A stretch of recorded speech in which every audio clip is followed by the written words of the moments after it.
There was a time in my life when I thought I was lazy. I called myself lazy. I believed it.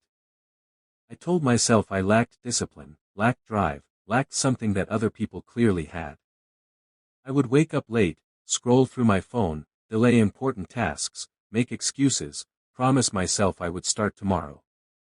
And tomorrow kept moving further away. But here's what I eventually realized: laziness is rarely about being incapable. It's about being disconnected. Disconnected from purpose. Disconnected from urgency. Disconnected from responsibility. Laziness is not a personality trait. It is a habit. And habits can be broken. The first uncomfortable truth I had to face was that nobody was coming to save me. Nobody was going to knock on my door and hand me discipline. Nobody was going to force me to build the life I claimed I wanted. If I stayed where I was, it would be because I chose comfort over growth.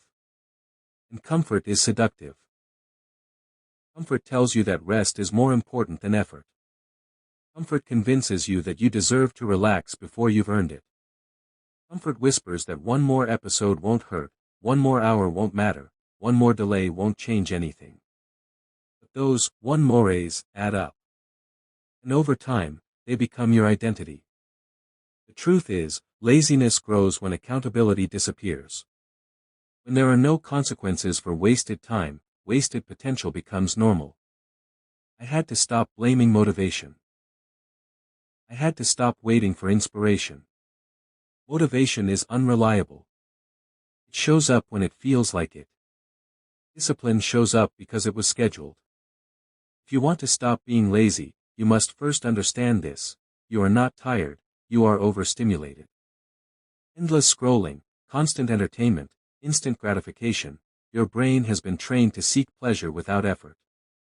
And when real work requires focus and patience, it feels unbearable by comparison. Your brain prefers dopamine over discipline. And if you don't retrain it, laziness will feel natural. Taking control starts with small wins. I didn't overhaul my entire life overnight. I started with one decision: wake up when the alarm rings. No snooze. No negotiation. Just action.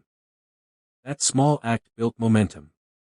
Because every time you ignore your alarm, you reinforce weakness.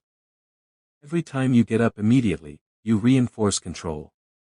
Control is built in micro-decisions. Making your bed. Drinking water instead of soda. Going for a walk instead of sitting down. Starting the task even if you only do it for 10 minutes. Action creates clarity. Most lazy people aren't lazy. They are overwhelmed. They don't know where to start, so they don't start at all. The solution is simple but uncomfortable: start badly. Start messy. Start imperfect. Waiting to feel ready is procrastination disguised as preparation. You don't build momentum by planning endlessly. You build momentum by moving. I realized that laziness often hides fear. Fear of failure. Fear of judgment. Fear of not being good enough. If you never try, you never fail. And if you never fail, you can protect your ego. But protecting your ego costs you your potential. Taking control requires accepting that you will be uncomfortable. There will be mornings you don't feel like it. There will be days you doubt yourself. There will be moments when quitting seems easier than continuing. Do it anyway. Discipline is not emotional. It is structural. It is doing what needs to be done regardless of mood. Another truth I had to accept was that my environment was shaping my behavior. A messy room made my mind messy. The phone next to my bed made distraction automatic. Junk food within reach made bad decisions easy. If you want control, design your environment for success. Put your phone away. Clean your space. Remove distractions. Make the right choice easier than the wrong one. Laziness thrives in chaos. Structure eliminates excuses. Time is the most valuable resource you have, yet laziness convinces you that you have plenty of it. that you can start next week, next month, next year. But time moves whether you act or not. Every day you delay is a day you cannot recover.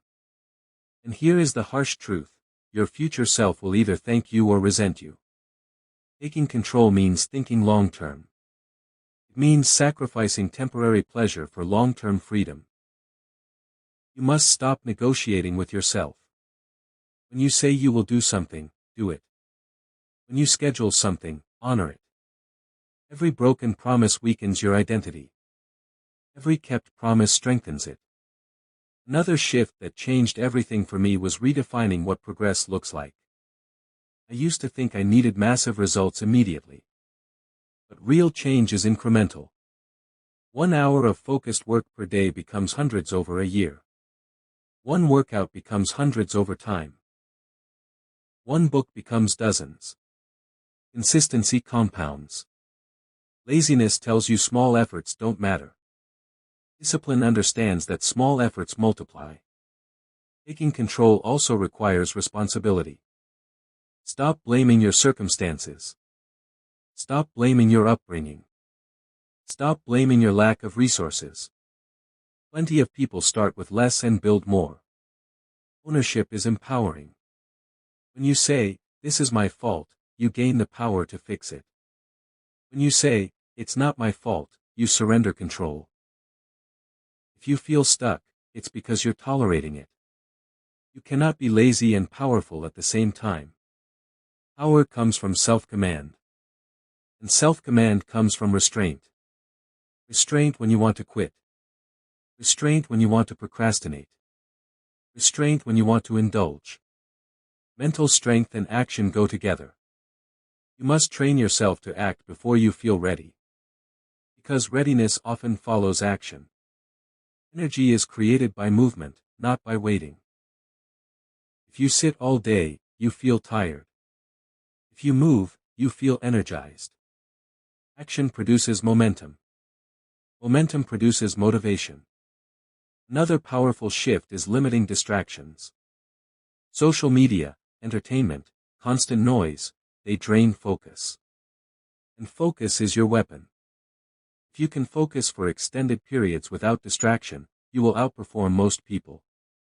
Laziness is often distraction addiction. Break the addiction. Set time limits. Create deep work blocks. Protect your attention like it matters, because it does. Taking control also means facing hard truths about yourself. You are capable of more than you are doing. You know it. That discomfort you feel is not guilt, it's awareness. Awareness that you are not living up to your potential. And potential unused becomes regret. Regret is heavier than effort. 5 years from now, you won't regret the workouts. You won't regret the early mornings. You won't regret the discipline. You will regret wasted time. You will regret comfort chosen too often. You will regret ignoring your own ambition. Taking control is about identity. Stop saying, "I'm lazy." Start saying, "I'm disciplined." Your brain listens to your words. Your identity shapes your actions. If you see yourself as lazy, you behave lazily. If you see yourself as disciplined, you behave accordingly. Act like the person you want to become. Not tomorrow. Today. Small proof builds belief. And belief builds confidence. Control is addictive in a positive way. When you realize you can push yourself beyond comfort, something shifts internally. You stop fearing hard work. You start craving progress. You begin respecting yourself. Self-respect is powerful. When you respect yourself, you don't tolerate weakness. You don't tolerate excuses. You don't tolerate stagnation. But you also don't destroy yourself with guilt. Progress requires balance. Rest when needed. Work when scheduled. Structure removes emotional negotiation. There will be setbacks. There will be lazy days. You are human. But one lazy day is not identity. Repeated laziness is. Correct quickly. Reset immediately. Do not let one mistake become a pattern. Taking control means mastering your mornings, protecting your time, designing your environment, limiting distraction, keeping promises, embracing discomfort, and building discipline even when no one is watching. Nobody sees the internal battles. Nobody sees the moment you choose action over comfort. Those moments define your future. You don't need to become perfect. You need to become consistent. Consistency transforms identity. And identity transforms life. If you are tired of feeling stuck, tired of feeling behind, tired of knowing you could be more, then stop waiting for motivation. Take control. Start small. Act now. Because laziness is not who you are. It is what you have practiced. And anything practiced can be replaced. One disciplined decision at a time. One uncomfortable action at a time. One promise kept at a time. That is how you stop being lazy. That is how you take control. And that is how you build a life you respect.